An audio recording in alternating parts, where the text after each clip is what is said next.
Assalamu alaikum, dear students. Hope you all are well and good. In the third lecture, I will discuss about chapter 2 that includes some important topics of microeconomics like demand, supply, market equilibrium, etc.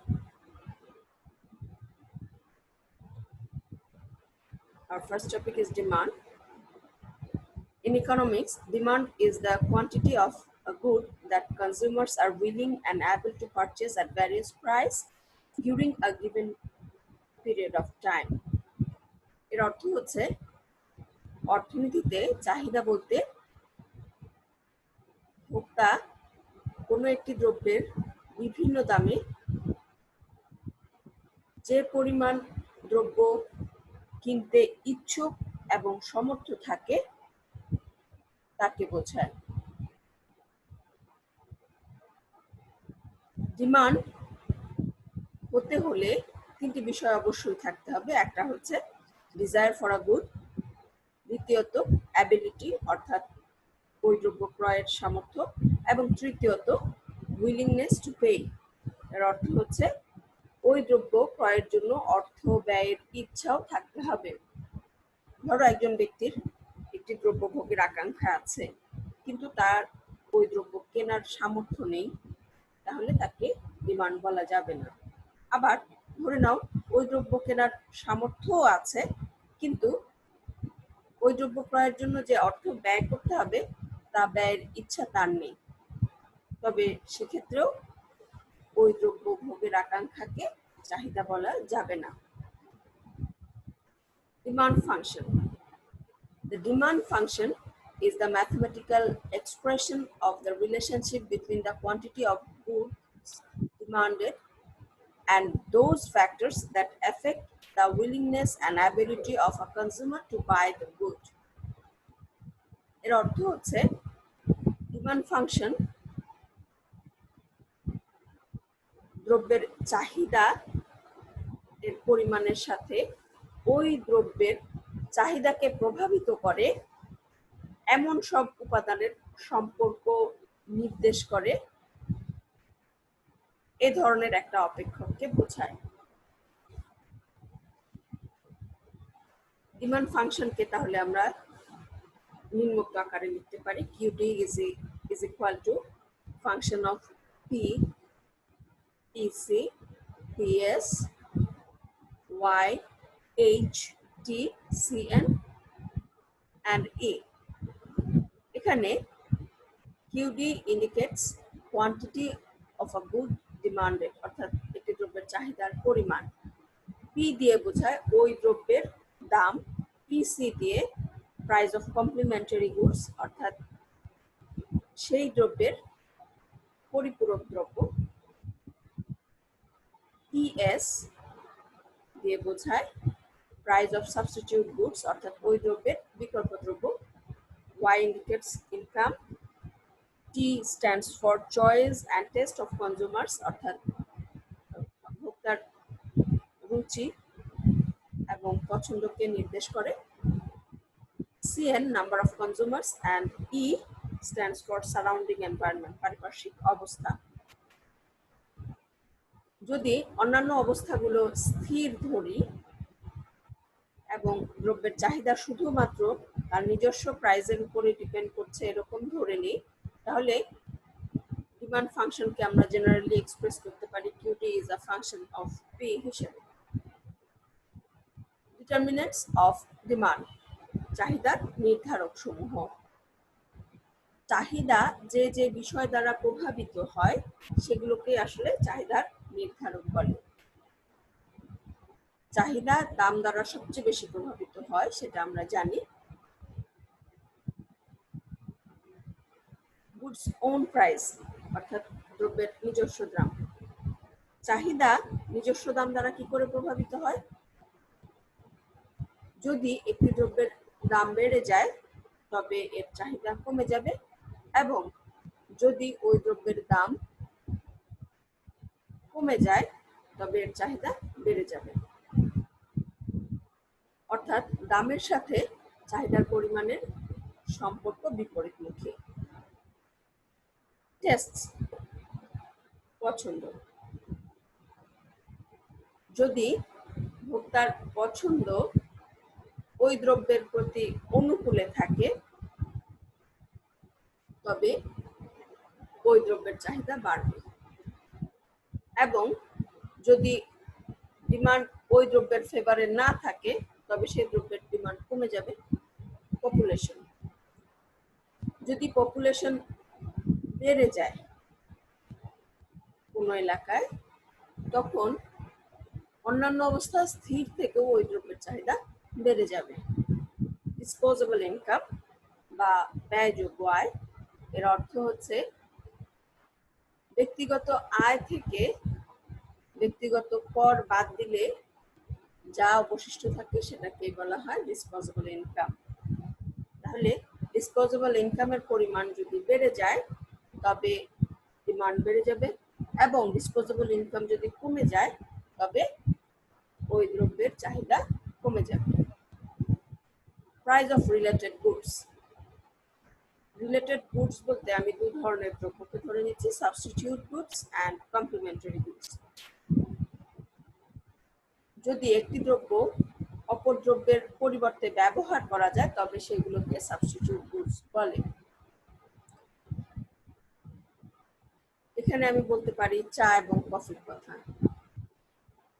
যদি আমার বিবেচ্য দ্রব্য চা হয় এবং চায়ের দাম বেড়ে যায় তবে আমি চায়ের চাহিদা কমিয়ে দিয়ে কফি ভোগ করা শুরু করবো, অর্থাৎ কফি ডিমান্ড করা শুরু করবো। আশা করি বুঝতে পেরেছি। Complimentary goods. কমপ্লিমেন্টারি বা পরিপূরক দ্রব্য বলতে আমরা বুঝি যদি একটি দ্রব্য ব্যবহারের জন্য অপর দ্রব্যের ব্যবহারটা প্রয়োজন হয়ে যায়, তখন যেমন গাড়ির সাথে তেলের কথা বলতে পারি, গাড়ি ব্যবহার করতে হলে তেলের প্রয়োজন আছে, এক্ষেত্রে একটির দাম দ্বারা অপরটির চাহিদা প্রভাবিত হবে। যদি গাড়ির দাম বেড়ে যায় তবে তেলের চাহিদাও কমে যাবে। এরপর আসো এক্সপেকটেশনস। কনজিউমার যদি এক্সপেক্ট করে যে ফিউচারে প্রাইস বেড়ে যাবে অথবা ইনকাম বেড়ে যাবে বা কমে যাবে, কোনো চেঞ্জ আসবে এগুলোর ক্ষেত্রে, তবে ডিমান্ড কার্ভেরও চেঞ্জ হবে, ডিমান্ড কার্ভ শিফট হয়ে যাবে, অর্থাৎ ডিমান্ডের পরিমাণ বেড়ে যাবে বা কমে যেতে পারে। এরপর আসো ডিমান্ড শিডিউল বা চাহিদার সূচি। দ্রব্যের চাহিদা এবং এর দামের মধ্যকার সম্পর্ক যদি কোনো টেবিলের মাধ্যমে উপস্থাপন করা হয় তবে তাকে বলা হয় ডিমান্ড শিডিউল। যেহেতু দ্রব্যের দাম এবং চাহিদার পরিমাণের সম্পর্ক বিপরীতমুখী, সুতরাং টেবিলে প্রত্যেক দামের বিপরীতে যে চাহিদার পরিমাণের সম্পর্ক দেখানো হয় সেটি অবশ্যই বিপরীতমুখী হবে। যে টেবিলটি দেওয়া আছে স্লাইডে দেখো, দাম যখন 1 টাকা ছিল তখন কোয়ান্টিটি অফ ডিমান্ড ছিল 12 ইউনিট। দাম যদি ইনক্রিজ করে 2 এবং 3 টাকা হয়ে যায় ডিমান্ডের পরিমাণ কমে 8 এবং 4 ইউনিট হয়ে যাবে, অর্থাৎ দাম এবং চাহিদার পরিমাণের মধ্যে বিপরীতমুখী সম্পর্ক নির্দেশ করছে এই ডিমান্ড শিডিউলটি। এরপর আসো ডিমান্ড কার্ভ। চাহিদার পরিমাণ এবং দামের মধ্যকার যে বিপরীতমুখী সম্পর্ক যদি কোনো রেখার মাধ্যমে উপস্থাপন করা হয় তবে তাকে বলা হয় ডিমান্ড কার্ভ। যেহেতু চাহিদার পরিমাণ এবং দামের মধ্যে সম্পর্ক বিপরীতমুখী, সুতরাং রেখাটি ডান দিকে নিম্নগামী বা ডাউনওয়ার্ড স্লোপিং হবে। এখানে আমরা একটি রেখা দেখতে পাচ্ছি। এই রেখায় দেখো 1 টাকা দামে চাহিদার পরিমাণ ছিল 12 ইউনিট, যা এ বিন্দু দিয়ে দেখানো হয়েছে। দাম বেড়ে 2 এবং 3 টাকা হয়ে গেলে কোয়ান্টিটি অফ ডিমান্ড কমে 8 এবং 4 হয়ে যায়, যা যথাক্রমে চিত্রের বি এবং সি বিন্দুতে দেখানো হয়েছে। এখন এ, বি এবং সি বিন্দুকে যোগ করে দিলে আমি যে রেখা পাবো সেই রেখাটি হচ্ছে চাহিদা রেখা, যা ডাউনওয়ার্ড স্লোপিং। প্রাইস এবং কোয়ান্টিটি অফ ডিমান্ডের মধ্যকার বিপরীতমুখী সম্পর্কের কারণে এই রেখাটি ডান দিকে নিম্নগামী হয়েছে। ল অফ ডিমান্ড, চাহিদা বিধি। In microeconomics, the law of demand states that other factors being constant, as the price of a good increases, quantity demanded decreases. Inversely, as the price of a good decreases, quantity demanded increases. এর অর্থ হচ্ছে অন্যান্য অবস্থা স্থির থেকে দাম বাড়লে চাহিদা কমবে এবং দাম কমলে চাহিদার পরিমাণ বেড়ে যাবে। চাহিদা এবং দামের মধ্যকার এই বিপরীতমুখী সম্পর্ককে ল অফ ডিমান্ড বলা হয়। অ্যাজাম্পশনস অর্থাৎ অনুমিতি শর্ত। এই বিধিতে যে যে বিষয়গুলোকে স্থির ধরে নেওয়া হয়েছে এগুলোই হচ্ছে এর assumptions. Habits and tastes and fashions remain constant, অর্থাৎ অভ্যাস, রুচি, পছন্দ এগুলো স্থির থাকবে। মানি ইনকাম স্থির থাকবে। Price of other or related goods remains constant. বিবেচ্য দ্রব্যটির কোনো পরিবর্তন দ্রব্য থাকবে না। বিবেচ্য দ্রব্যটি স্বাভাবিক দ্রব্য হবে, অর্থাৎ এটি প্রেস্টিজ বা স্ট্যাটাস ভ্যালুর সাথে সম্পর্কযুক্ত না, এবং মানুষের ফিউচার প্রাইস সম্পর্কে কোনো এক্সপেকটেশনও থাকবে না। আমরা এই ল অফ ডিমান্ডকে ডিমান্ড শিডিউল এবং ডিমান্ড কার্ভ দিয়ে ব্যাখ্যা করতে পারি। এখানে ডিমান্ড শিডিউলটি ব্যবহার করা হয়েছে। এখানে যে শিডিউলে বলা আছে প্রাইস যখন 1 টাকা তখন ডিমান্ডের পরিমাণ হচ্ছে 12 ইউনিট। প্রাইস বেড়ে যায় যখন, তখন দেখা যাচ্ছে যে ডিমান্ডের পরিমাণও কমে যাচ্ছে, অর্থাৎ প্রাইসের সাথে ডিমান্ডের নেগেটিভ রিলেশনশিপ দেখানো হয়েছে। এরপর আসি ওই সূচি থেকে আমরা একটা রেখা আঁকলাম।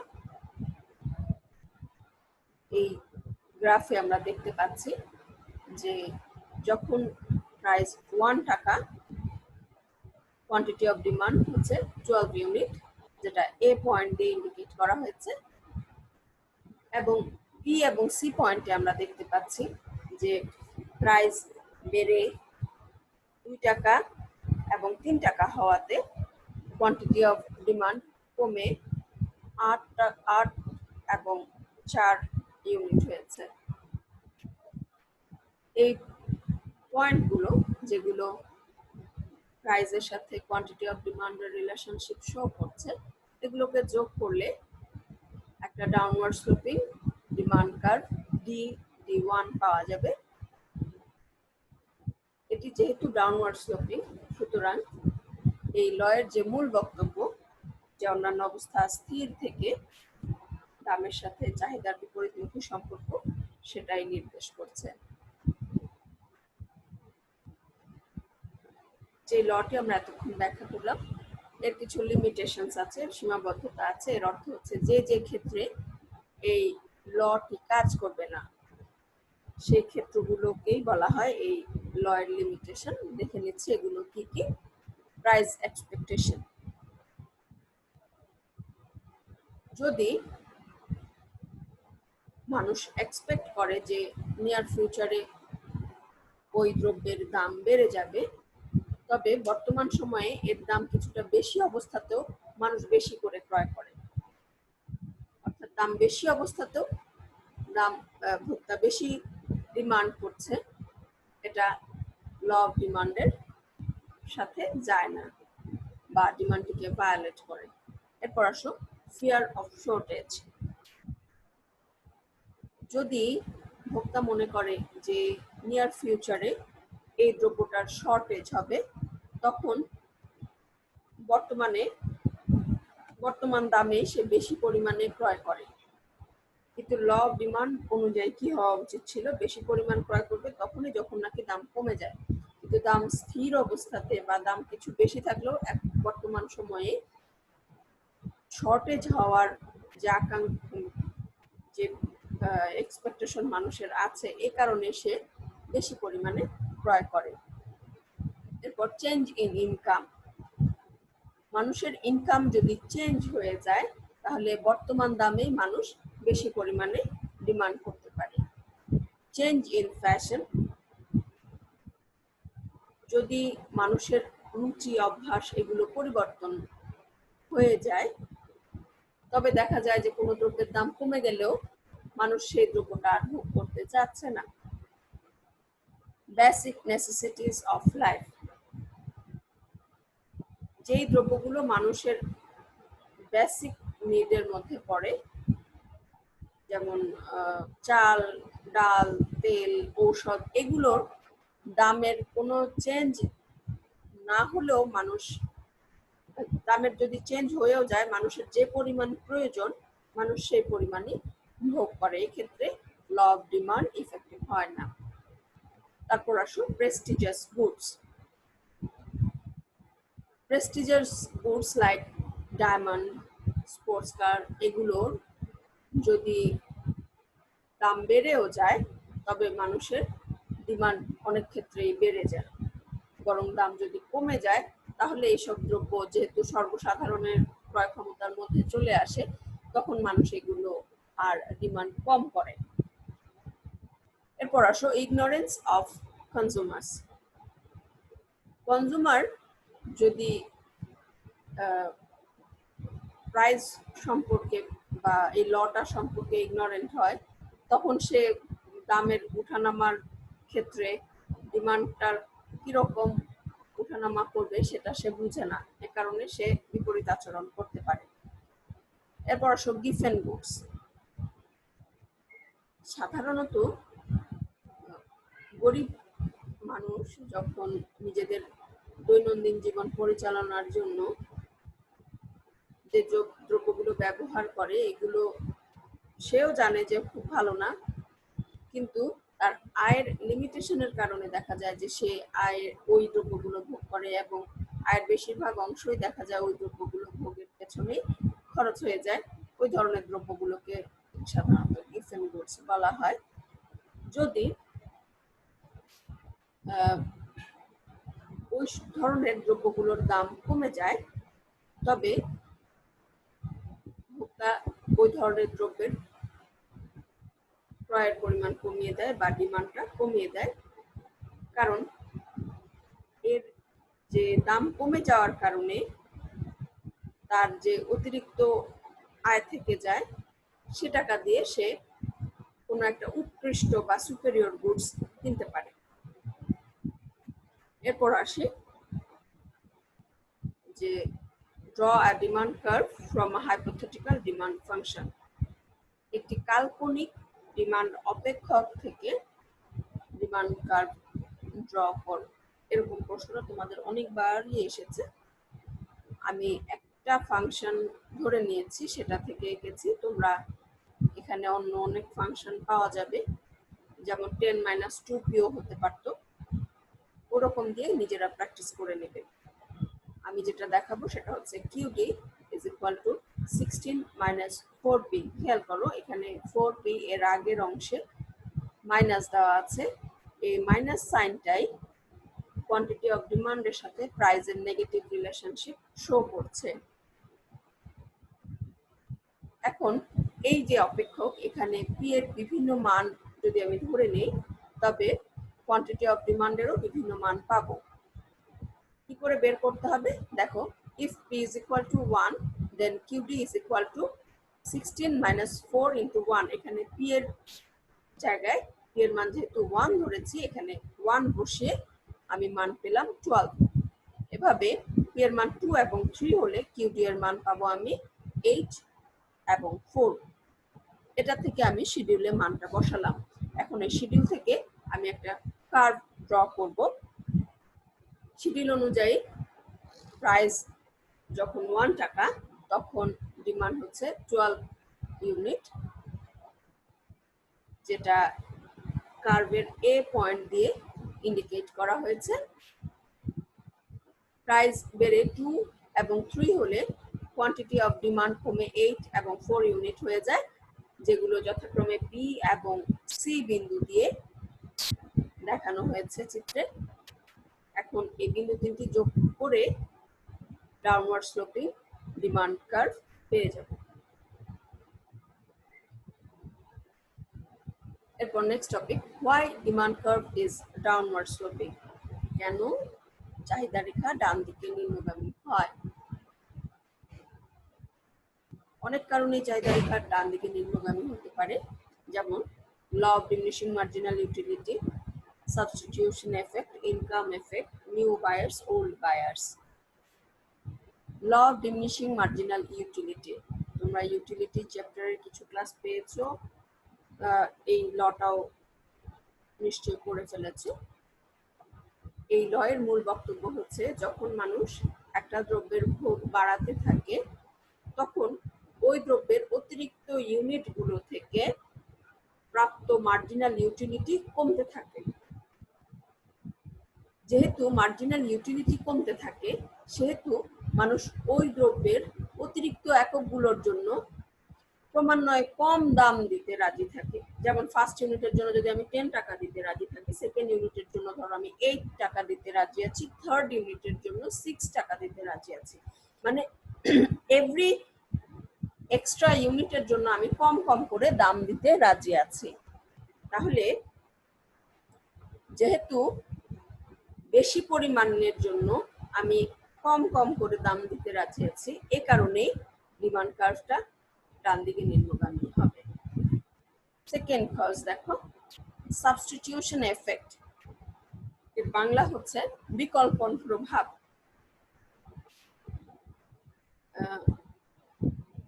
একটি দুটি বিকল্প দ্রব্যের মধ্যে যদি একটি দ্রব্যের দাম কমে যায় বা ধরে নিচ্ছে বেড়ে গেল, ধরো বেড়ে গেল, তাহলে ওই দ্রব্যটি বিকল্প দ্রব্যের তুলনামূলকভাবে বেশি দামি হবে এবং বিকল্প দ্রব্যটি তুলনামূলকভাবে চিপার হবে। এ কারণে ওই বিবেচ্য দ্রব্য ভোগ ছেড়ে দিয়ে মানুষ ওই বিকল্প দ্রব্যটা ডিমান্ড করবে। আমি আরো একটু স্পেসিফাই করছি, দুটো দ্রব্য ধরে নিয়ে চা এবং কফি দুটো বিকল্প দ্রব্য আমি ধরে নিচ্ছি। যদি টি এর প্রাইস ইনক্রিজ করে তবে টি কফির তুলনায় বেশি এক্সপেন্সিভ মনে হবে, তখন মানুষ কফির দাম আনচেঞ্জ থাকলে কফির ডিমান্ড বাড়িয়ে দিবে। এটাই হচ্ছে সাবস্টিটিউশন এফেক্ট। তার মানে কি, টি এর দাম যখন বেড়ে যাচ্ছে, টি এর ডিমান্ডটা কমে যাচ্ছে, এই কারণে ডিমান্ড কার্ভ ডাউনওয়ার্ড স্লোপিং হয়। ইনকাম এফেক্ট, এর বাংলা হচ্ছে আয় প্রভাব। যদি মানি ইনকাম ফিক্স থেকে একটি দ্রব্যের দাম বেড়ে যায়, তবে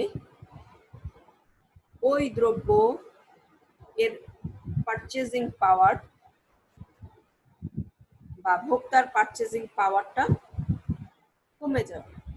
আবার যদি দ্রব্যের দাম কমে যায় তবে ভোক্তার পারচেজিং পাওয়ার বেড়ে যাবে। এই পারচেজিং পাওয়ারকে আমরা বলি আসলে রিয়েল ইনকাম। ইনকাম এফেক্ট হচ্ছে তাহলে যে the change in real income or purchasing power of consumer due to change in price of the product. একটি দ্রব্যের দামের পরিবর্তনের ফলে ভোক্তার ক্রয় ক্ষমতার যে পরিবর্তন হয় বা রিয়েল ইনকামের যে পরিবর্তন হয় সেটাই হচ্ছে ইনকাম ইফেক্ট। এই সম্পর্কে তোমরা বিস্তারিত আরো পড়বে ইউটিলিটি চ্যাপ্টারে। তো এখন এই টপিকের জন্য আশা করি বুঝতে পেরেছো ইনকাম ইফেক্টটা কি।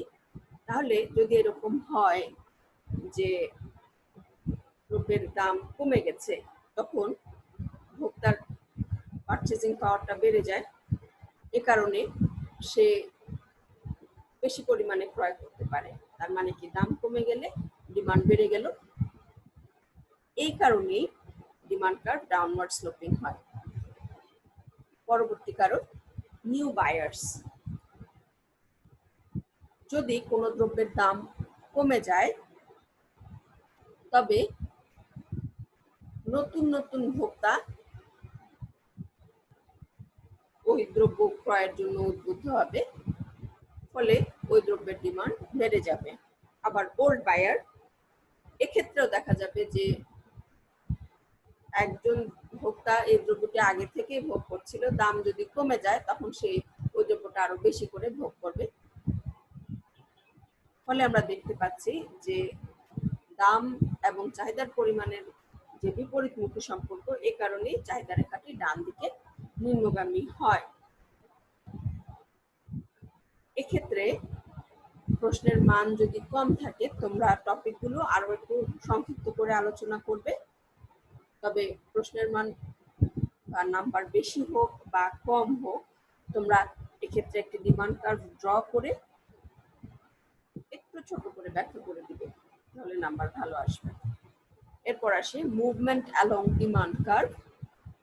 একে কন্ট্রাকশন অর এক্সটেনশন অফ ডিমান্ডও বলা যায়। যখন একটি দ্রব্যের চাহিদার পরিমাণের পরিবর্তন হয় ওই দ্রব্যের দামের পরিবর্তনের কারণে, যেখানে চাহিদার অন্যান্য প্রভাবকগুলো স্থির থাকে, তখন এই পরিবর্তনকে বলা হয় মুভমেন্ট অ্যালং ডিমান্ড কার্ভ। এখন এই যে মুভমেন্ট হলো, অর্থাৎ চাহিদা রেখার মধ্যেই মুভমেন্ট হচ্ছে, এই মুভমেন্টটা দু ধরনের হতে পারে, contraction of demand and expansion of demand. যদি দ্রব্যের দাম কমে যায় যখন চাহিদার অন্যান্য প্রভাবক স্থির আছে, ওই অবস্থায় চাহিদার পরিমাণ বেড়ে যায়, একেই বলা হয় expansion of demand. Contraction of demand বা চাহিদার সংকোচন, অন্যান্য অবস্থা স্থির থেকে যদি দ্রব্যের দাম বেড়ে যায় এবং এই কারণে চাহিদার পরিমাণ কমে যায়, তখন একে বলা হয় কন্ট্রাকশন অফ ডিমান্ড।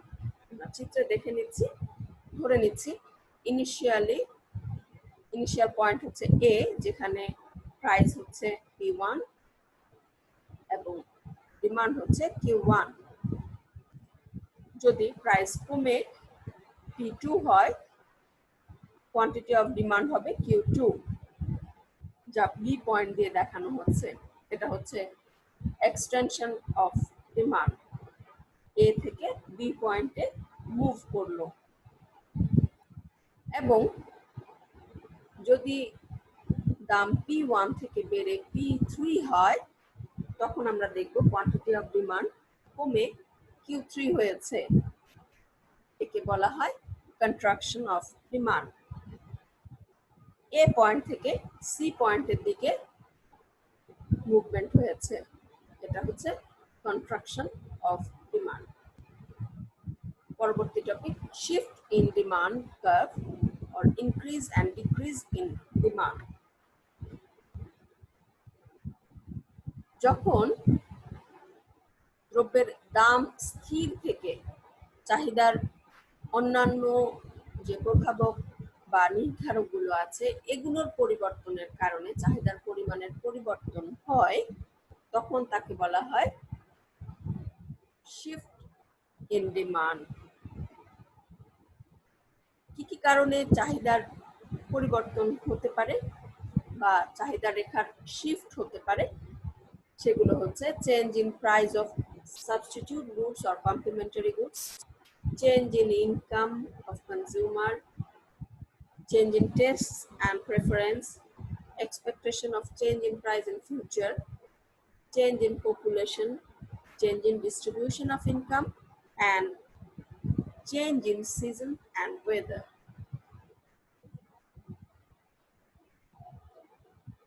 দাম ব্যতীত চাহিদার যে অন্যান্য ডিটারমিনেন্ট গুলো আছে এগুলোর চেঞ্জের কারণে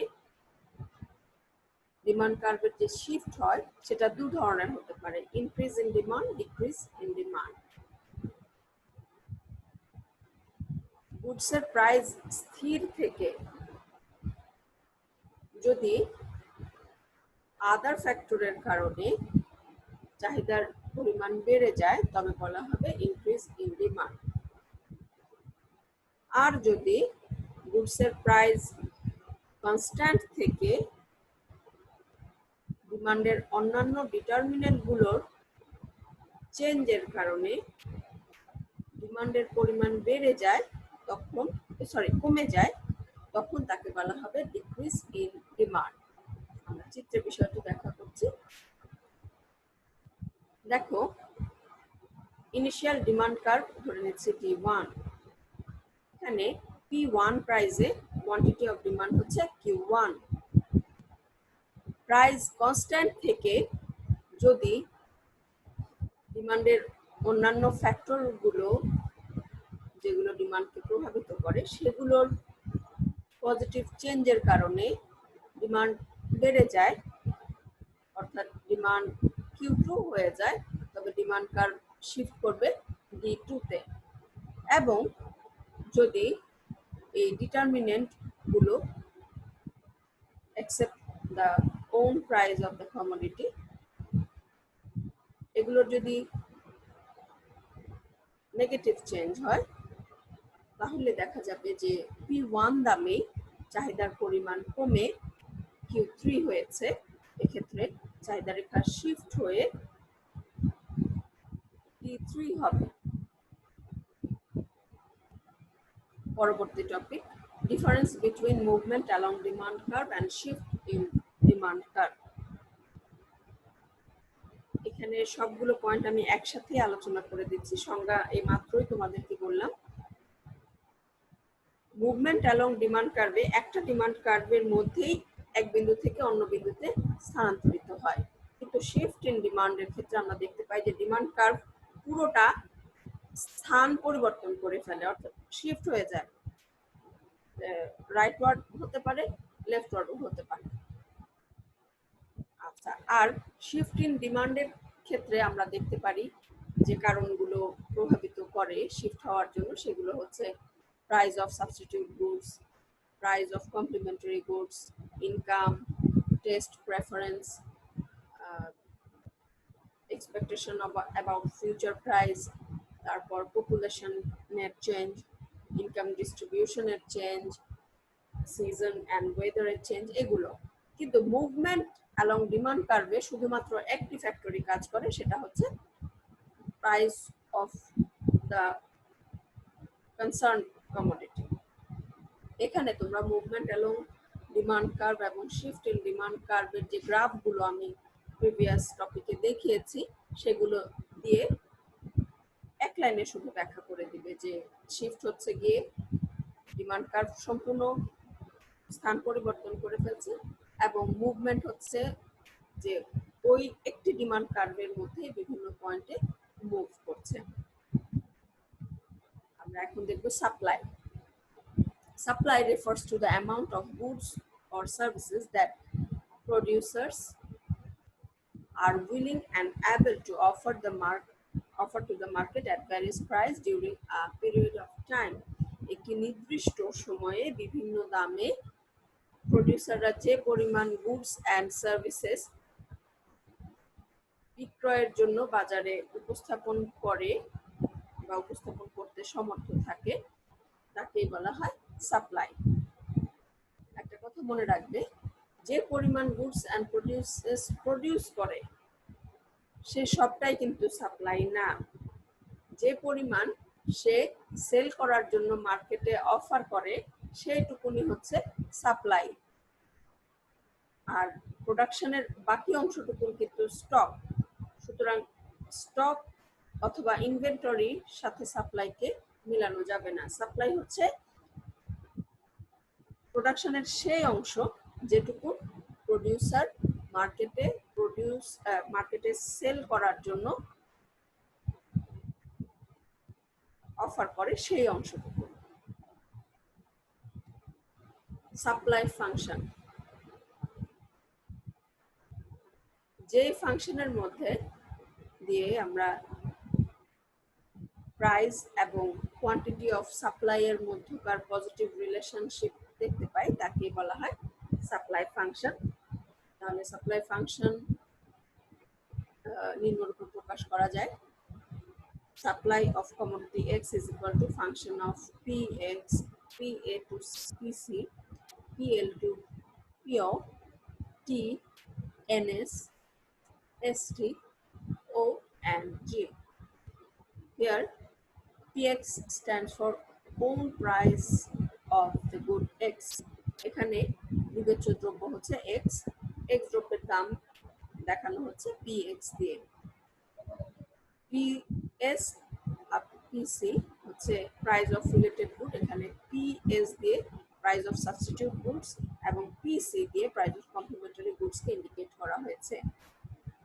PL টু PO এখানে প্রাইস অফ ইনপুটস কে ইন্ডিকেট করা হয়েছে। এখানে আরো মধ্যবর্তী কিছু ইনপুট আছে, যেমন এখানে PL দিয়ে লেবার বোঝাচ্ছে।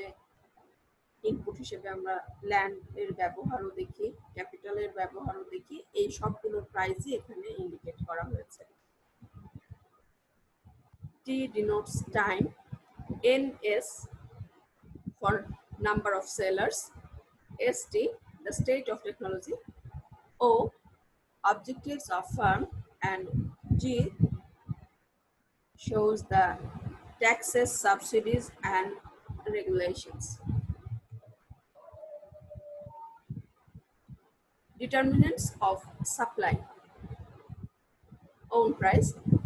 সাপ্লাই অবশ্যই বিবেচ্য দ্রব্যের দামের উপর নির্ভর করবে পজিটিভলি, অর্থাৎ দাম বাড়লে অন্যান্য অবস্থা স্থির থেকে ওই দ্রব্যের যোগানও বাড়বে এবং দাম কমে গেলে সাপ্লাইও কমে যাবে।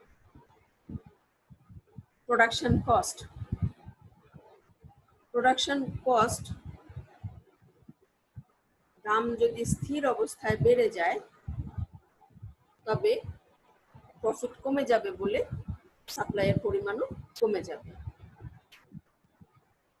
আবার বিপরীত অবস্থায় সাপ্লাই বেড়ে যাবে। টেকনোলজি। টেকনোলজি যদি ইমপ্রুভমেন্ট হয় তবে প্রোডাকশন কস্ট কমে যাবে এবং প্রফিট বেড়ে যাবে। এই কারণে প্রোডাকশন এর পরিমাণ বা সাপ্লাইয়ের পরিমাণ বেড়ে যাবে। এরপর আসুন number of sellers. Number of সেলারের যদি বেড়ে যায় তবে কোয়ান্টিটি অফ সাপ্লাইও বেড়ে যাবে। Expectation for future prices. যদি প্রডিউসাররা মনে করে যে কোনো দ্রব্যের দাম ফিউচারে বেড়ে যাবে, তখন প্রডিউসাররা বা সাপ্লায়ার ওই দ্রব্য স্টক করে রাখতে চায় এবং ভবিষ্যতে যে সময়টায় দাম বেড়ে যাবে সেই সময় সাপ্লাই বাড়িয়ে দিতে চায়। এর উদ্দেশ্য হচ্ছে যে ভবিষ্যতে হায়ার প্রাইসটা সে যেন ক্যাপচার করতে পারে, তার প্রফিটের পরিমাণটা যেন বেড়ে যায়। Price of other related goods. যদি একজন সাপ্লায়ার যে গুডসটা প্রডিউস করছে তার সাবস্টিটিউট গুডসের প্রাইস বেড়ে যায়, তবে প্রডিউসার নিজে যে গুডসটা প্রডিউস করছিল বা সাপ্লাই দিচ্ছিল সেটার প্রোডাকশন কমিয়ে দিয়ে বা ছেড়ে দিয়ে সাবস্টিটিউট গুডসটা প্রডিউস করা শুরু করবে, কারণ সাবস্টিটিউট গুডসের দাম বেশি আছে। আবার যদি একটি র ম্যাটেরিয়ালের বাই প্রোডাক্ট বা উপজাত দ্রব্য থাকে, ধরো একটি র ম্যাটেরিয়াল, এটার উদাহরণ হিসেবে আমি বলতে পারি যে চিনি কলে যে আখ ব্যবহার করা হয়, আখের সাথে সাথে ছোবড়াটাও পাওয়া যায়। এই আখের ছোবড়া দিয়ে কিন্তু আবার কাগজ উৎপাদন করা যায়। তাহলে এই আখের বাই প্রোডাক্ট আমরা বলতে পারি যে আখের ছোবড়া। যদি এক্ষেত্রে চিনির সাপ্লাই বেড়ে যায়, তবে এই বাই প্রোডাক্ট অর্থাৎ আখের ছোবড়া বা কাগজ উৎপাদনের জন্য যে র মেটেরিয়াল, এটারও সাপ্লাই বেড়ে যাবে। এরপর আসুন গভর্নমেন্ট পলিসি। গভর্নমেন্ট প্রোডাকশন সেক্টরে ট্যাক্স ইম্পোজ করতে পারে, আবার সাবসিডি প্রোভাইড করতে পারে। যদি ট্যাক্স ইম্পোজ করে প্রোডাকশনের উপরে, এটা প্রোডাকশন কস্টকে বাড়ায়, এ কারণে সাপ্লাই কমে যাবে। আবার যদি গভর্নমেন্ট সাবসিডি দেয়, তবে প্রোডাকশন কস্টটা প্রডিউসারের কমে আসবে, এ কারণে কোয়ান্টিটি অফ সাপ্লাই বেড়ে যাবে। প্রাইসেস অফ জয়েন্ট প্রোডাক্ট, যুগ্মভাবে যে দ্রব্যগুলো প্রডিউস হয় সেগুলোর কথা বলা হচ্ছে এখানে। যদি একটি দ্রব্যের সাপ্লাই বেড়ে যায় এই ধরনের যুগ্ম দ্রব্যের ক্ষেত্রে, তবে অন্যটিরও সাপ্লাই বেড়ে যাবে। যেমন ধরো আমরা যদি গরুর মাংসের কথা বলি, এর সাপ্লাই যদি বেড়ে যায় তাহলে চামড়ার সাপ্লাইও বেড়ে যাবে।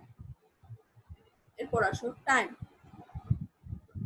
সাপ্লাই এর পরিমাণ ডিটারমিনেশনের ক্ষেত্রে টাইম খুবই গুরুত্বপূর্ণ একটা বিষয়।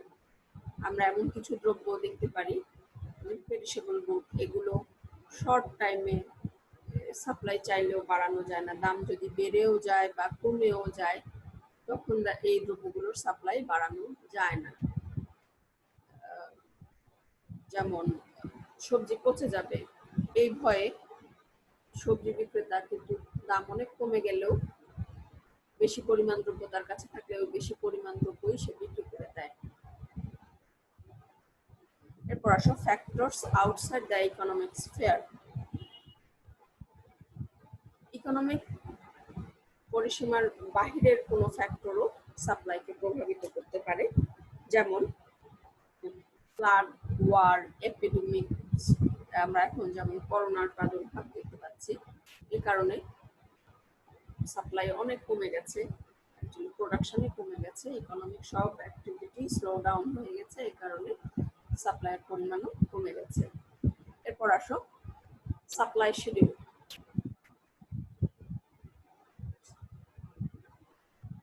প্রাইস এবং কোয়ান্টিটি অফ সাপ্লাই, এই দুয়ের মধ্যকার যে পজিটিভ রিলেশনশিপ, সেটাকে যদি টেবিলের মাধ্যমে উপস্থাপন করা হয় তবে তাকে বলা হয় সাপ্লাই শিডিউল। এখানে আমরা একটা সাপ্লাই শিডিউল দেখতে পাচ্ছি। যখন প্রাইস 1 টাকা তখন কোয়ান্টিটি অফ সাপ্লাই হচ্ছে 10 ইউনিটস। প্রাইস যখন ইনক্রিজ করে 2 এবং 3 ইউনিটস হয়েছে, কোয়ান্টিটি অফ সাপ্লাইও ইনক্রিজ করে 20 এবং 30 ইউনিটস হয়েছে রেসপেক্টিভলি। অর্থাৎ এই শিডিউলটি প্রাইস এবং কোয়ান্টিটি অফ সাপ্লাই এর মধ্যকার সমমুখী সম্পর্ক বা পজিটিভ রিলেশনশিপই শো করছে। এরপর আসো সাপ্লাই কার্ভ। সাপ্লাই কার্ভ হচ্ছে এমন একটি কার্ভ যেটি প্রাইস এবং কোয়ান্টিটি অফ সাপ্লাই এর মধ্যে পজিটিভ রিলেশনশিপ শো করে। বিভিন্ন দামে যে বিভিন্ন পরিমাণ সাপ্লাই হয় সেটা কার্ভ দিয়ে যেন শো করা যায়। অবশ্যই এখানে প্রাইস এবং সাপ্লাই এর মধ্যে পজিটিভ রিলেশনশিপ হওয়ার কারণে সাপ্লাই কার্ভটি আপওয়ার্ড স্লোপিং হয়। আমরা একটি কার্ভের মাধ্যমে দেখে নিচ্ছি। শিডিউলটিকেই আমি গ্রাফিক্যালি প্রেজেন্ট করছি এখানে। প্রাইস যখন 1 টাকা তখন কোয়ান্টিটি অফ সাপ্লাই হচ্ছে 10 ইউনিটস। প্রাইস বেড়ে 2 এবং 3 টাকা হলে কোয়ান্টিটি অফ সাপ্লাই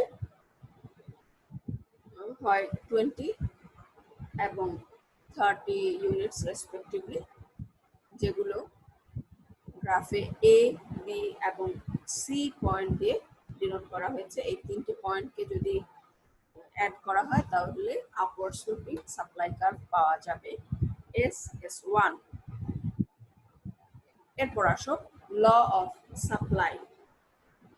এটা ল অফ ডিমান্ডের বিপরীত। অন্যান্য অবস্থা স্থির থেকে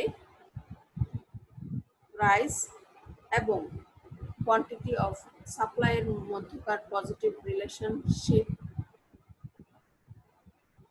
যে ল এর মাধ্যমে উপস্থাপন করা হয় সেই লটাই হচ্ছে ল অফ সাপ্লাই। আমরা অন্যভাবে বলতে পারি, যদি কোনো গুডসের প্রাইস বেড়ে যায় তবে সাপ্লাইয়ের পরিমাণ বেড়ে যাবে, এবং যদি গুডসের প্রাইস কমে যায় তবে সাপ্লাইয়ের পরিমাণও কমে যাবে, যেখানে সাপ্লাইয়ের অন্যান্য ডিটারমিনেন্টগুলো স্থির আছে। সাপ্লাইয়ের পরিমাণ এবং প্রাইসের মধ্যকার এই পজিটিভ রিলেশনশিপকেই বলা হয় ল অফ সাপ্লাই।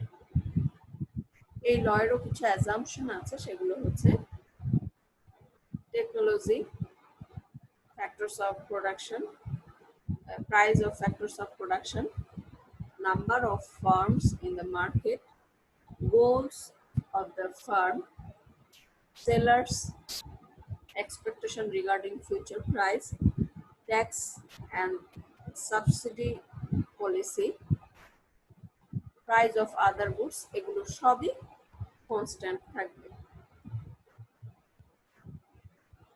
এবার ল অফ সাপ্লাইকে শিডিউল এবং কার্ভের মাধ্যমে এক্সপ্রেস করছি। শিডিউলটিতে দেখো, প্রাইস যখন 1 টাকা, quantity of supply 10 units. Price বেড়ে 2 এবং 3 টাকা হলে কোয়ান্টিটি অফ সাপ্লাই ইনক্রিজ করে 20 এবং 30 ইউনিটসে।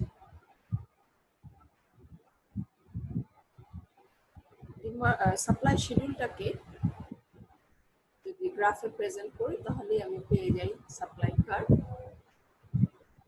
সাপ্লাই কার্ভটি দেখাচ্ছে যে দাম যখন বেড়ে যাচ্ছে সাপ্লাইয়ের পরিমাণও বেড়ে যাচ্ছে। প্রাইস এবং কোয়ান্টিটি অফ সাপ্লাইয়ের মধ্যে পজিটিভ রিলেশনশিপ থাকার কারণেই সাপ্লাই কার্ভটি আপওয়ার্ড স্লোপিং হয়েছে। লিমিটেশনস। এই ল এর কিছু লিমিটেশনস আছে, সেগুলো হচ্ছে প্রাইস এক্সপেকটেশন অফ সেলার। যদি সেলার মনে করে যে নিয়ার ফিউচারে প্রাইস কমে যাবে, তখন সে বর্তমানেই দাম কম থাকা অবস্থাতেই বেশি পরিমাণ দ্রব্য বিক্রয় করে ফেলে, যেটা এই লটাকে ভায়োলেট করে। তারপর আসো স্টক ক্লিয়ারেন্স সেল। যদি কোনো সেলার মনে করে যে সে স্টক ক্লিয়ার করে নতুন দ্রব্য বাজার দোকানে উঠাবে, তখন সে স্টক ক্লিয়ার করতে চায় এবং অনেক বেশি পরিমাণ দ্রব্য কম দামে বিক্রয় করে দেয়। Fear of being out of fashion, মানে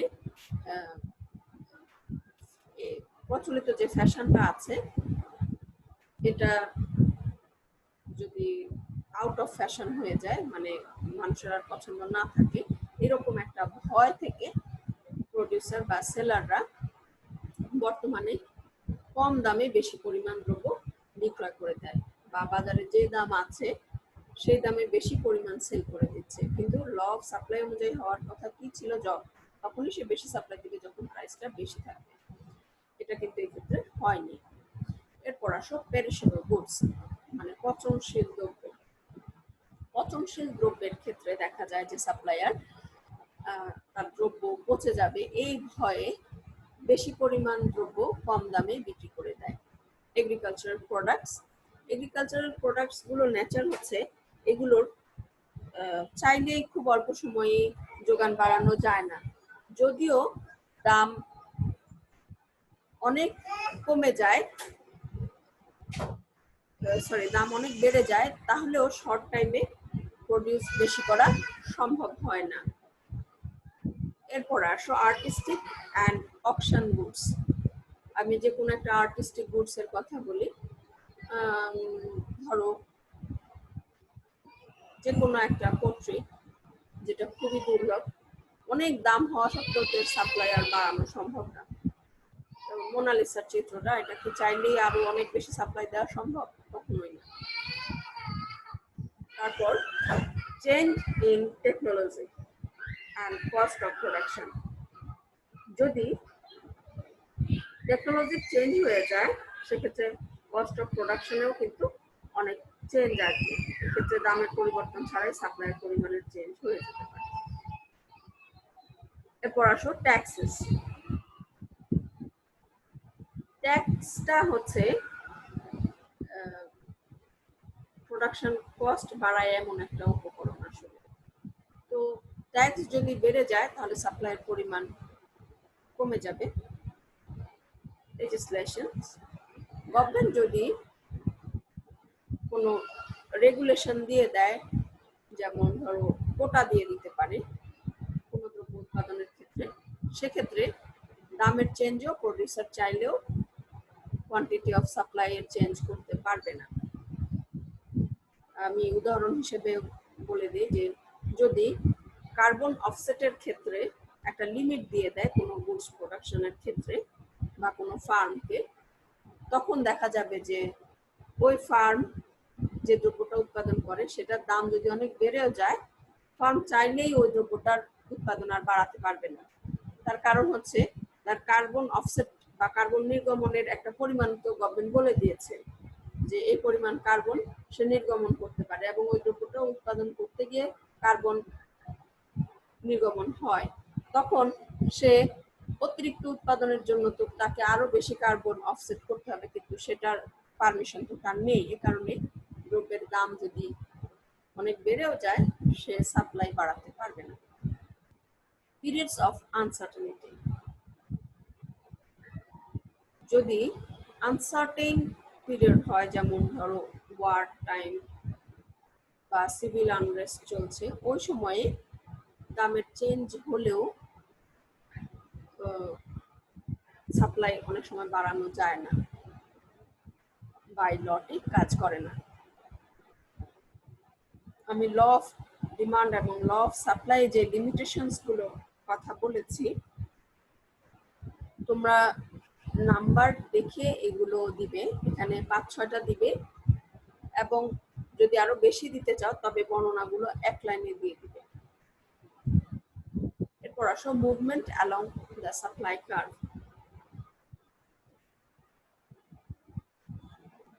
যদি সাপ্লাইয়ের অন্যান্য ডিটারমিনেন্ট গুলো কনস্ট্যান্ট থেকে শুধুমাত্র গুডসের ওন প্রাইসের চেঞ্জের কারণে কোয়ান্টিটি অফ সাপ্লাই এর চেঞ্জ আসে, তবে তাকে মুভমেন্ট অ্যালং সাপ্লাই কার্ভ বলা হবে।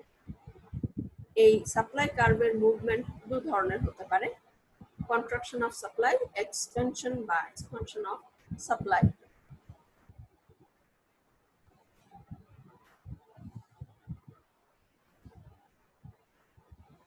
যদি অন্যান্য ডিটারমিনেন্ট গুলো কনস্ট্যান্ট থেকে প্রাইস বেড়ে যায়, তবে কোয়ান্টিটি অফ সাপ্লাইও বেড়ে যাবে। একে এক্সপানশন অফ সাপ্লাই বা যোগানের সম্প্রসারণ বলা হয়। যোগানের যদি সম্প্রসারণ ঘটে, তবে সাপ্লাই কার্ভে আপওয়ার্ড মুভমেন্ট দিয়ে দেখানো হয়। কন্ট্রাকশন অফ সাপ্লাই, সাপ্লাইয়ের অন্যান্য ডিটারমিনেন্ট গুলো কনস্ট্যান্ট থেকে যদি গুডসের ওন প্রাইস ডিক্রিজ করে, তবে কোয়ান্টিটি অফ সাপ্লাইও ডিক্রিজ করবে। একে কন্ট্রাকশন অফ সাপ্লাই বলে। আমরা গ্রাফে একবারে দেখে নিচ্ছি। এখানে দেখো, ইনিশিয়াল কন্ডিশনে আমি ধরে নিচ্ছি P1 প্রাইসে Q1 পরিমাণ কোয়ান্টিটি অফ সাপ্লাই ছিল। যদি প্রাইস বেড়ে যায় অর্থাৎ P3 হয়ে যায়, কোয়ান্টিটি অফ সাপ্লাইও ইনক্রিজ করে Q3 হয়, একে বলা হয় এক্সপানশন অফ সাপ্লাই।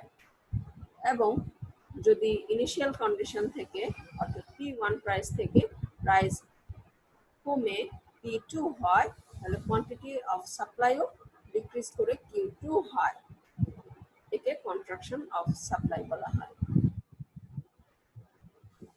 এরপর আসো change in supply or shift in supply. যদি কোনো গুডসের ওন প্রাইস ব্যতীত অন্যান্য যে ডিটারমিনেন্টস গুলো আছে সেগুলোর চেঞ্জের কারণে সাপ্লাইয়ের পরিমাণের চেঞ্জ আসে, তবে তাকে বলা হবে shift in supply or change in supply. কি কি কারণে এরকম হতে পারে? Technology, tax, cost of production, weather condition, expectation for future price, এগুলোর চেঞ্জ আসলে চেঞ্জ ইন সাপ্লাই হবে অথবা শিফট ইন সাপ্লাই হবে। শিফট ইন সাপ্লাই দুই ধরনের হতে পারে, ইনক্রিজ ইন সাপ্লাই, এখানে স্লাইডে ডিমান্ড দেওয়া আছে, এখানে সাপ্লাই হবে, আরেকটা হচ্ছে ডিক্রিজ ইন সাপ্লাই।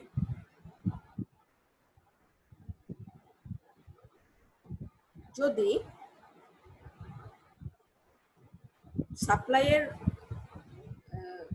অন্যান্য ডিটারমিনেন্ট গুলোর কারণে সাপ্লাইয়ের পরিমাণ বেড়ে যায়, যেখানে গুডসের প্রাইসটা আনচেঞ্জ থাকে, ওই অবস্থায় সাপ্লাইয়ের আদার্স ডিটারমিনেন্ট গুলোর যে পজিটিভ চেঞ্জের কারণে সাপ্লাই যে চেঞ্জ হলো বা সাপ্লাইয়ের পরিমাণ যে বেড়ে গেল, একে বলা হয় ইনক্রিজ ইন সাপ্লাই। আবার প্রাইস কনস্ট্যান্ট থেকে যদি সাপ্লাইয়ের আদার্স ডিটারমিনেন্টস গুলোর চেঞ্জের কারণে সাপ্লাইয়ের পরিমাণ ডিক্রিজ করে, তাহলে সেটাকে বলা হয় ডিক্রিজ ইন সাপ্লাই। চিত্রে দেখে দিচ্ছি, এখানে ইনিশিয়াল সাপ্লাই কার্ভ হচ্ছে S1, যেখানে P1 প্রাইসে Q1 কোয়ান্টিটি অফ সাপ্লাই দেখানো হয়েছে। যদি প্রাইস কনস্ট্যান্ট থেকে আদার ডিটারমিনেন্টস এর কারণে সাপ্লাইয়ের পরিমাণ বেড়ে Q3 হয়, তবে সাপ্লাই কার্ভ শিফট হয়ে S3 হবে, এবং এই অন্যান্য ডিটারমিনেন্টস গুলোর কারণে যদি সাপ্লাইয়ের পরিমাণ কমে Q2 হয়ে যায়, তবে সাপ্লাই কার্ভ ব্যাকওয়ার্ড শিফট করে S2 হয়ে যাবে। Why supply curve is upward sloping? Supply curve কেন ঊর্ধ্বগামী হয়? এখানে আমরা তিনটি কারণ দেখতে পাই। দ্য প্রফিট মোটিভ, চাহিদা বৃদ্ধির কারণে দাম বৃদ্ধি পেলে তখন উৎপাদন বাড়ালে প্রডিউসারদের লাভের পরিমাণও বাড়ে। অবশ্যই এক্ষেত্রে কস্ট অপরিবর্তিত থাকলে কেবল লাভ হবে। প্রোডাকশন অ্যান্ড কস্ট, প্রোডাকশন যদি বেড়ে যায় তাহলে কস্ট অফ প্রোডাকশনও কিন্তু বেড়ে যাবে, ফলে এক্সট্রা কস্টকে উঠিয়ে আনার জন্য প্রাইস বাড়াতে হয়। এক্ষেত্রে ডিমিনিশিং মার্জিনাল রিটার্ন বা উৎপাদনের ক্রমহ্রাসমান বিধিটি আমরা দেখি। এর অর্থ হচ্ছে যে উপকরণ যে অনুপাতে নিয়োগ করা হয়, আউটপুট যদি তা অপেক্ষা কম অনুপাতে পারে, তখন এই অবস্থাটি দেখা যায়। এরপর আসো new entrance coming into the market. এর অর্থ হচ্ছে যদি মার্কেটে নতুন নতুন প্রডিউসার আসে, সেক্ষেত্রে টোটাল সাপ্লাইও বেড়ে যাবে। এখানে তোমরা গ্রাফ দিয়ে আপওয়ার্ড স্লোপিং হওয়ার কারণ, আর কারণগুলো বর্ণনা করার দরকার নেই, আপওয়ার্ড স্লোপিং যে হয় সেটা শুধু দেখিয়ে দিলে হবে। এরপর আসো market equilibrium. Equilibrium is the state in which market supply and demand balance each other to determine a stable price and quantity. Equilibrium হচ্ছে এমন একটি অবস্থা যেখানে চাহিদা এবং যোগানের পরিমাণ সমান হয়, এবং এই চাহিদা যোগান যেখানে সমান হয়, যেই দামে সমান হয় সেই দামটাকে বলা হয় ইকুইলিব্রিয়াম প্রাইস, এবং সেই পরিমাণটাকে বলা হয় ইকুইলিব্রিয়াম কোয়ান্টিটি। এই যে ইকুইলিব্রিয়াম প্রাইস সেট হয়, এটা থেকে সাধারণত প্রাইসটার মুভ করার টেন্ডেন্সি থাকে না। আমরা একটা শিডিউলের মাধ্যমে দেখি। প্রাইস যখন 60, সেখানে গিয়ে কোয়ান্টিটি অফ ডিমান্ড এবং কোয়ান্টিটি অফ সাপ্লাই দুটোই সমান হয়েছে, অর্থাৎ 600 হয়েছে। 60 এর চেয়ে কম দামে অর্থাৎ 20 বা 40 যখন থাকে, তখন আমরা দেখতে পাই যে ডিমান্ড সাপ্লাইয়ের চেয়ে বেশি আছে, অর্থাৎ এক্সেস ডিমান্ড আছে। এবং 60 এর চেয়ে বেশি দামে অর্থাৎ 80 এবং 100 টাকা যখন প্রাইস থাকে, তখন আমরা দেখতে পাই এক্সেস সাপ্লাই আছে, অর্থাৎ সাপ্লাইয়ের পরিমাণ ডিমান্ডের পরিমাণের চেয়ে বেশি আছে। চিত্রে আমরা দেখি। তাহলে এই চিত্রে 60 টাকা হচ্ছে ইকুইলিব্রিয়াম প্রাইস এবং ইকুইলিব্রিয়াম কোয়ান্টিটি হচ্ছে 600। যদি এই ইকুইলিব্রিয়াম প্রাইস থেকে প্রাইস কমে 40 হয়, তখন কি অবস্থা দাঁড়ায় দেখো। তখন এক্সেস ডিমান্ড অ্যারাইজ করে, অর্থাৎ সাপ্লাইয়ের চেয়ে ডিমান্ডের পরিমাণ বেশি হয়ে যায়। এক্সেস ডিমান্ড থাকার কারণে বায়ারদের মধ্যে একটা কম্পিটিশন সৃষ্টি হয়, তখন দাম আবার বেড়ে যায়। বাড়তে বাড়তে কোন পর্যন্ত আসবে? 60 পর্যন্ত, যেখানে ডিমান্ড এবং সাপ্লাই সমান হবে। আবার যদি 60 থেকে দাম বেড়ে 80 হয়ে যায়, তখন আমরা দেখতে পাই এক্সেস সাপ্লাই, মানে ডিমান্ড থেকে সাপ্লাই বেশি আছে। এই অবস্থায় সাপ্লায়াররা তাদের আনসোল্ড প্রোডাক্টগুলা সেল করার জন্য প্রাইস কমিয়ে দিবে, যেহেতু বেশি দামে বিক্রি হচ্ছে না, এই জন্য প্রাইস কমিয়ে দিবে। কমাতে কমাতে কোন পর্যন্ত আসবে? 60 পর্যন্ত, যেখানে ডিমান্ড এবং সাপ্লাই সমান হয়। এভাবে ইকুইলিব্রিয়াম প্রাইস থেকে যদি প্রাইস ইনক্রিজ বা ডিক্রিজ করে ফেলে, সেটা আবার ইকুইলিব্রিয়ামে ফেরত আসে। এরপর আসো শিফটস অফ মার্কেট ইকুইলিব্রিয়াম, অর্থাৎ মার্কেট ইকুইলিব্রিয়াম কি কি কারণে শিফট করে আর একটা নতুন ইকুইলিব্রিয়ামে কখন যায়। যদি সাপ্লাই বা ডিমান্ড অথবা সাপ্লাই এবং ডিমান্ড উভয়ই চেঞ্জ হয়, তাহলে ইকুইলিব্রিয়াম চেঞ্জ হয়ে যায়। তাহলে কারণ হিসেবে আমরা দেখতে পারি শিফট ইন ডিমান্ড। এখানে আবার দুভাবে আমরা ব্যাখ্যা করব, demand shifts to the right, demand shifts to the left. আবার শিফট ইন সাপ্লাই, এখানেও আমরা দুভাবে দেখব, supply shifts to the right, supply shifts to the left. আমি একেবারে চিত্রেই বর্ণনা করছি। দেখো, ইনিশিয়াল ডিমান্ড এবং সাপ্লাই কার্ভ হচ্ছে ডি এবং এস। এক্ষেত্রে ইকুইলিব্রিয়াম প্রাইস হবে P1 এবং ইনিশিয়াল ইকুইলিব্রিয়াম কোয়ান্টিটি হচ্ছে Q1।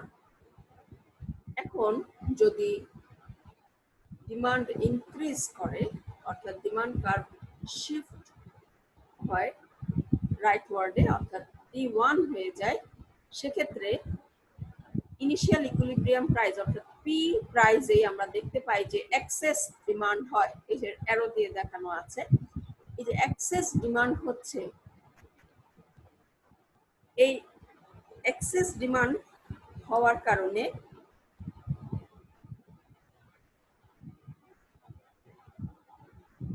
প্রাইসটা কিন্তু বেড়ে যাবে। এখন প্রাইস যে বেড়ে গেল, এই প্রাইস বেড়ে যাওয়ার কারণে সাপ্লায়াররা বেশি প্রফিটের আশায় সাপ্লাইয়ের পরিমাণ যেমন বাড়িয়ে দিবে, একই সাথে প্রাইস বেড়ে যাওয়ার কারণে ডিমান্ডও কিছুটা কমে আসবে। তো এই প্রক্রিয়াটা চলতে থাকবে যতক্ষণ না পর্যন্ত V1 ডিমান্ড কার্ভটি সাপ্লাই কার্ভের সাথে নতুন আরেকটা ইকুইলিব্রিয়ামে আসবে। নতুন ইকুইলিব্রিয়াম সেট হয়ে ইকুইলিব্রিয়াম প্রাইস হয় P1 এবং ইকুইলিব্রিয়াম কোয়ান্টিটি হচ্ছে Q1। Decrease in demand or demand shifts to the left হলে কি অবস্থা হবে দেখো। ইনিশিয়াল ইকুইলিব্রিয়াম প্রাইস হচ্ছে P এবং ইনিশিয়াল ইকুইলিব্রিয়াম কোয়ান্টিটি হচ্ছে Q। যদি ডিমান্ড ডিক্রিজ করে, ডিমান্ড কার্ভ শিফট করবে D1 এ, লেফটওয়ার্ড শিফট হবে।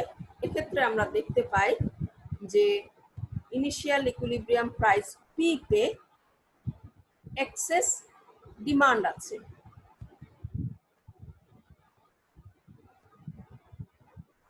এক্সেস সাপ্লাই আছে। এই এক্সেস সাপ্লাই থাকার কারণে একদিকে প্রডিউসাররা প্রাইস কমিয়ে দিবে,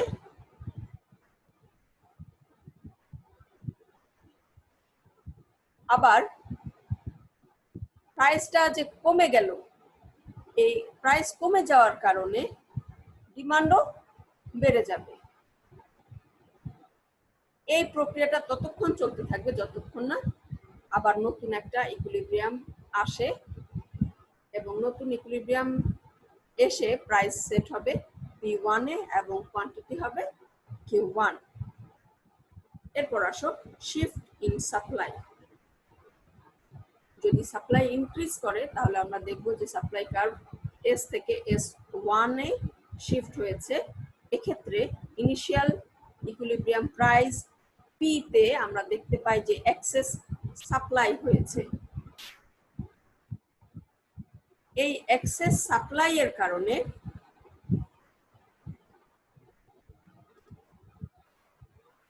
প্রাইস কমে যাবে। এই যে প্রাইসটা কমে গেল, এ কারণে সাপ্লায়াররা যেমন নিজেদের সাপ্লাই কমাবে, অন্যদিকে ডিমান্ডও কিন্তু বেড়ে যাবে। এই প্রক্রিয়ার কারণে নতুন ইকুইলিব্রিয়াম সেট হবে, যেখানে ইকুইলিব্রিয়াম প্রাইস হবে P1 এবং ইকুইলিব্রিয়াম কোয়ান্টিটি হবে Q1। আবার ডিক্রিজ ইন সাপ্লাই হলে এস কার্ভটি লেফটওয়ার্ডে শিফট করবে, অর্থাৎ S1 হয়ে যাবে। এখানেও আমরা দেখতে পারি যে ইনিশিয়াল ইকুইলিব্রিয়াম প্রাইস লেভেলে এক্সেস সাপ্লাই আছে। এই এক্সেস সাপ্লাইয়ের কারণে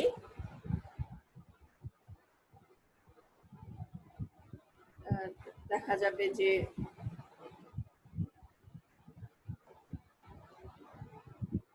প্রাইসটা বেড়ে যাবে এবং কোয়ান্টিটি এখানে সাপ্লাই শর্টেজ আছে। এ কারণে দেখা যাবে যে প্রডিউসারদের ডিমান্ডটা বেশি থাকার কারণে প্রাইসটা বেড়ে যাবে এবং কোয়ান্টিটি কমে আসবে। আজকে এই পর্যন্ত। Thank you. আসসালামু আলাইকুম।